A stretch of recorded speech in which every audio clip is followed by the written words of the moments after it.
नमस्कार, मैं भूपेन साहू। आप देख रहे हैं प्रखर टीवी। प्रखर टीवी में आप देश दुनिया के साथ राज्य और धमतरी जिले के प्रमुख खबरों को हम आप तक पहुंचाते हैं। आइए जानते हैं कि इस वक्त की क्या खास खबर है।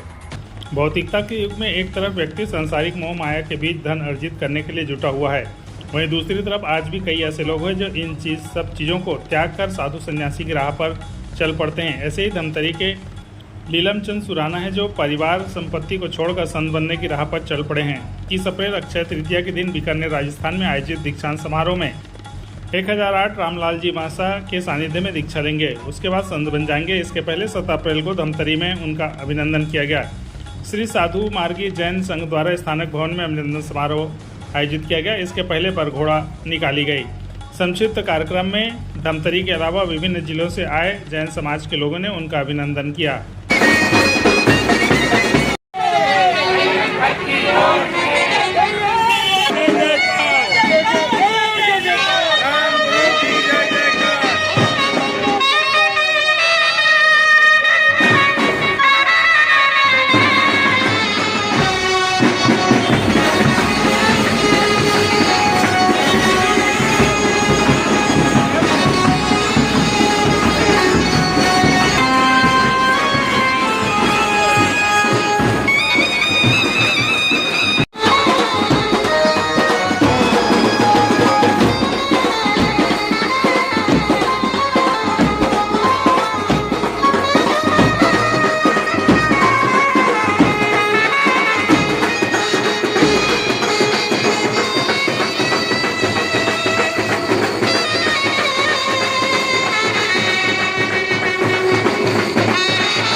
निश्चित ही उतनी श्रद्धा मजबूत नहीं रहती है जितनी उनकी श्रद्धा मजबूत है। उन्होंने तो राग को आगामी किसी में दीक्षा आपकी कहाँ करेंगे शहरवासियों की? मेरी 30 अप्रैल 2025 अक्षय तृतीया के पावन पुनीत अवसर पर आचार्य परिवार उपाध्याय परिवार के मुखारबिंद से गंगासर बिनासर बीकानेर में भागवती दीक्षा प्रस्तावित है। मैं अभिभूत हूँ धमत्रीवासियों के स्वागत सत्कार को देखकर, लेकिन मेरा ये स्वागत सत्कार नहीं है, मेरे गुरु का स्वागत है। मैं ये सारा स्वागत सत्कार अपने गुरु के चरणों में समर्पित करता हूँ। मैं तो गुरु के इशारों में सिर्फ चलने की कोशिश कर रहा हूँ। आप सभी से विनती है कि मेरे दीक्षा के अवसर पर पधार कर मुझे आशीर्वाद प्रदान करने की महती कृपा कराएं। जय जिनेन्द्र, जय राम। स्वामी को वंदन नमन करने के पश्चात यहाँ उपस्थित सारे धर्म प्रेमी भाइयों और बहनों को प्रणाम एवं जय जिनेन्द्र। मौका है आज कुछ ऐसा, नहीं कर पा रहा हूँ शब्दों में बयान, क्योंकि भावनाएं हैं कुछ ऐसी जो व्यक्त कर पाना नहीं है आसान। आज मैं वो सारे पल साझा करता हूँ, अपने पापा की जीवन शैली को कुछ शब्दों में बयां करता हूँ। हुआ जन्म चरामा में, संसार में आया एक शेर, माँ के बने वो लाडले, करके सारी मुसीबतों को ढेर। थी पढ़ाई में काफ़ी रुचि, हमेशा करते थे टॉप, अगर बनी इन पे कोई भी फिल्म तो वो नहीं होगी फ्लॉप। कर आए वो शादी कांकेर में, नहीं तोड़ा किसी का विश्वास, किया काफ़ी मेहनत ठेकेदारी में और बनाया गोविंदपुर में अपना गृहवास। हुए 3 संतान जिनके लिए आप हमेशा रहोगे एक शान, गर्व है हम तीनों को आप पर, क्योंकि लगने वाला है आपके नाम के आगे राम। लेकर आए हमें दुर्ग पढ़ाई के लिए, खुद करते रहे स्ट्रगल, करके हम तीनों को अपने पैरों में खड़े, नहीं आने दी हम पे कोई भी ट्रबल। छोड़ने लगे मोह संसार के, की काफ़ी तपस्या, फिर भी रखा ध्यान परिवार का, ना आने दी हम पे कोई भी समस्या। अब आप अपने लिए जीना चाहते हो, सुधारना चाहते हो अपने भाव, हर चीज़ को दृढ़ निश्चय से करना, यही है आपका स्वभाव।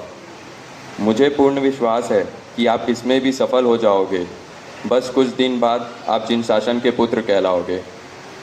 गुरुदेव के प्रति समर्पित होने वाले आपके इस फैसले को करता हूँ मैं वंदन। एक बार फिर पूरे धमत्री समाज की ओर से करता हूँ आपका अभिनंदन। जय श्री वंदन नमन। आचार्य श्री रामेश के चरणों में सत वंदन नमन। ये दिन है बहुत खास, खुशी से नम आँखों का एहसास।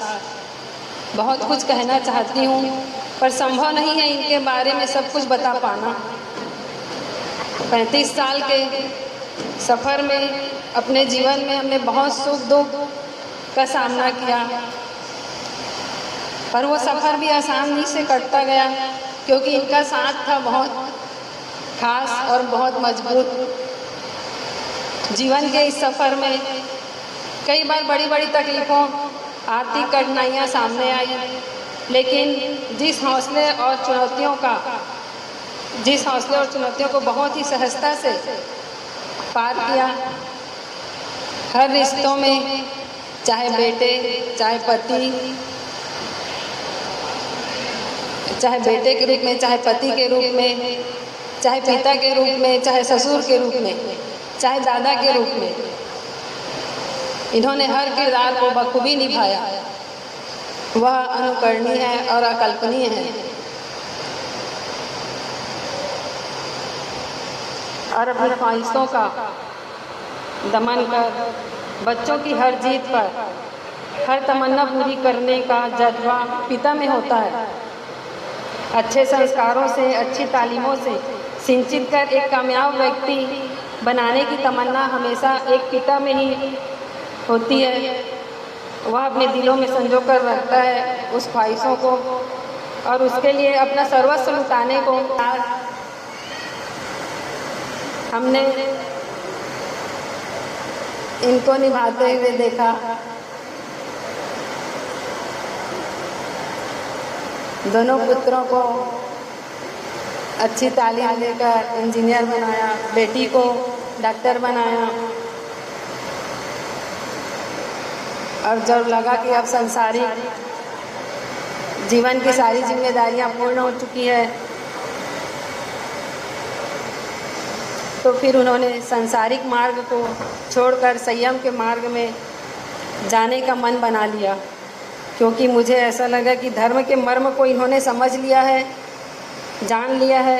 आंतरिक आध्यात्मिक आनंद में आनंद के सूत्रों को आत्मसात कर लिया है। इन्होंने जान लिया है कि यदि मोक्ष पाना है तो संयम लेना ही होगा, और इन्होंने ठान लिया कि मैं भी नहीं रोक पाई। हालांकि मेरे लिए बेहद कठिन था कि फिर भी जब मुझे ऐसा लगा कि इस कठिन संयम पद को अपनाने में मैं असमर्थ हूँ, तो इन्हें क्यों अंतराय दूँ। हालांकि आज्ञा देने के बाद कई रात सो नहीं पाई, बस यही चिंतन करती रही ऐसे उत्तम मार्ग में जाने के लिए मैं उन्हें कैसे रोकूं। बस मैं इनके लिए इसके साथ आपने संयम पथ पर चलने का निर्णय लिया है। मैं कहना चाहती हूँ, तुम्हें अपनी ज़मीन अपना आकाश पैदा करना है, तुम्हें अपने लिए नया इतिहास पैदा करना है। मांगने से नहीं मिलती खुशी किसी को, तुम्हें अपने हर कदम पर विश्वास पैदा करना है। श्री लीलम चंद जी सुराना मूलतः चारामा के रहने वाले हैं। विगत कई वर्षों से वे धमतरी में निवासरत हैं। विगत 10 वर्षों से वे दीक्षा की भावना ध्याए हुए थे और अभी उनका अवसर प्राप्त हुआ। अचानक उन्होंने संयम जीवन की ओर अपना पैर आगे बढ़ाया। आगामी 30 अप्रैल को परम पूज्य आचार्य श्री ज्ञानेश के सानिध्य में वे दीक्षा लेने वाले हैं। ये परम सौभाग्य का विषय है। मनुष्य के अपने 3 मनोरथ के भाव में एक यह भी भाव रहता है कि मैं कब अपने जीवन को संयम जीवन की ओर ले जाऊं। आज उसी तारतम्य में श्री नीलम चंद जी सुराना संयम पथ की ओर आगे बढ़ रहे हैं। मैं उनको हृदय से साधुवाद देता हूं और श्री संघ धमतरी जैन श्वेतांबर स्थानकवासी संघ की ओर से और समस्त जैन समाज की ओर से उन्हें बहुत बहुत साधुवाद प्रेषित करते हुए भावना देता हूं कि हम सब भी उन्हीं की मार्ग पर आगे बढ़ने का अनुसरण करने का योग अपना बनावे। इसके साथ ही मैं अपने वाणी को विराम देता हूं। आज आप वरघोड़ा निकाले गए, उनका अभिनंदन है। आज का जो वरघोड़ा है वो साधु मार्गी संघ धमतरी की ओर से श्री नीलम चंद जी सुराना के इस संयम पथ के पथिक को अभिनंदन के लिए वरघोड़ा के रूप में पुराने स्थानक से नए स्थानक की ओर लाए हैं। आज समस्त श्री संघ साधु मार्गी के संघ के सानिध्य में उनका सत्कार करेगा, अभिनंदन करेगा और उनकी वाणी का लाभ भी लेने का प्रयास करेगा।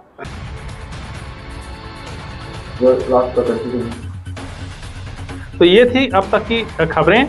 आगे की खबरों के लिए बने रहिए आप प्रखर टीवी के संग।